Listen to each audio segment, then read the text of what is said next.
So, one of the most important things about reading the scriptures is discovering who God is through them, his character, his nature. And in Ezekiel 34, today he's talking about what he doesn't like about what the shepherds are doing. And what that reveals to us is also who he is like. And we know this from other passages too, but just want to give you an example of how we can take the scriptures and get to know him better, not just take it as, I don't know, something that's good to read. So, Ezekiel 34. Then the word of the Lord came to me, saying, Son of man, prophesy against the shepherds of Israel. Prophesy and say to those shepherds, Thus says the Lord God, Woe, shepherds of Israel, who have been feeding themselves. Should not the shepherds feed the flock? You eat the fat and clothe yourselves with the wool. You slaughter the fat sheep without feeding the flock. Those who are sickly you have not strengthened, the diseased you have not healed, the broken you have not bound up, the scattered you have not brought back, nor have you sought for the lost, but with force and with severity ye have dominated them. They were scattered for lack of a shepherd, and they became food for every beast of the field, and were scattered. My flock wandered through all the mountains, and on every high hill. My flock was scattered over all the surface of the earth, and there was no one to search or seek for them. And then God goes on to say essentially what he's going to do about it, which is to take back his sheep from the shepherds, not allow them to be a shepherd anymore, essentially. And then he's also, after that, he talks about how he's going to go out and find the sheep and gather them and take care of them and give them good pastures and all that. But so what I want to focus on in Ezekiel 34 is, with his rebuke to the shepherds, we can see how God is. So, woe, shepherds of Israel who have been feeding themselves. Should not the shepherds feed the flock? So God feeds his flock. He feeds us every day. In Jesus' prayer, give us this day our daily bread.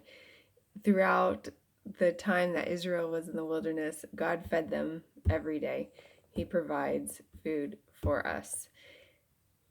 Verse 3, you eat the fat and clothe yourselves with the wool. You slaughter the fat sheep without feeding the flock.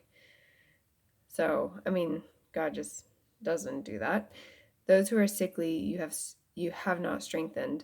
So here, God strengthens the sickly. He heals, if you go on, I'm just going to say the opposite of what's there. He heals the disease. He binds up the broken. He brings back the scattered. He seeks for the lost. And then it says, but with force and with severity you have dominated them. God does not dominate us at all. He's not forceful. He's not severe.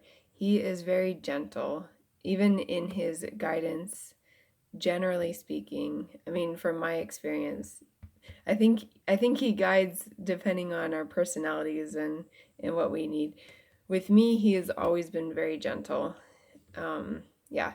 And he's not controlling. He doesn't dominate us. So they were scattered for lack of a shepherd, and they became food for every beast of the field, and were scattered. So he brings together and he protects. So it's just fun seeing when God is rebuking somebody, you can see who he is and what he likes and what he doesn't like. And also when he is encouraging somebody, you can see what he likes and doesn't like. So that just stuck out to me today, of as he was rebuking the shepherds, it reveals who he is and what he likes. And like I said, there's other passages that support that, which I'm sure were coming to mind as I was saying that.